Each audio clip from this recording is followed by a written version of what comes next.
Sacramento, California Governor Gavin Newsom cruised to an easy victory in Tuesday's primary, advancing to the November general election where he will be an overwhelming favorite to win a second term barely a year after surviving a recall attempt. Early returns Tuesday showed Newsom a huge lead. The state Republican Party's endorsed candidate, little-known state Senator Brian Dahle, was far behind but clearly ahead of all other challengers. If he maintains second place, Dahle will face Newsom in November.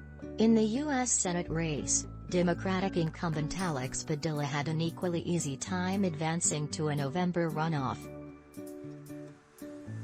He was appointed to the seat by Newsom last year after Kamala Harris resigned to become vice president.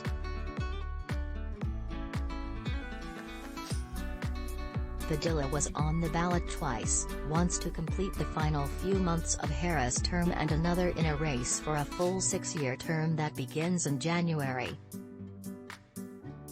Early vote totals showed Republican attorney Mark Meuser was second in both races. Meuser's work with the right-leaning Dhillon Law Group has included 22 lawsuits against Newsom claiming he overstepped his authority in imposing coronavirus restrictions. Turnout in the nation's most populous state was light despite significant frustration by voters over record-high gas prices, rising crime and a homelessness crisis in cities large and small.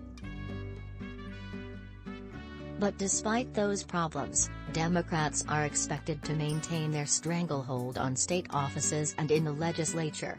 Just 1 year ago, it looked as if Newsom could be on his way out as more than 1.7 million voters signed a petition to recall him from office. Dozens of Republicans lined up to challenge him in the 2021 recall election, eager to take down the Democratic governor of the nation's most populous state ahead of the 2022 midterms. Instead, Newsom defeated the recall in such a decisive way that none of the major contenders from last year filed to challenge him for re-election this year. This is almost the definition of a non-competitive race, said Jessica Levinson, a political commentator and election law professor at Loyola.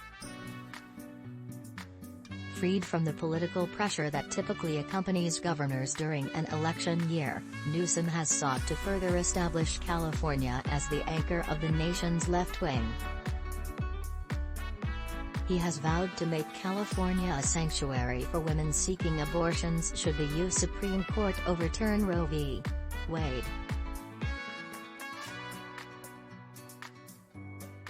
And he has pushed for a new law that would let private citizens enforce a ban on some assault weapons, similar to how Texas allows the public to sue people to enforce that state's ban on most abortions. Dahle, a farmer from the sparsely populated northeast corner of the state that borders Oregon and Nevada, has joined his Republican colleagues in blaming Newsom for the state's record-high gas prices, which hit a record high of $6.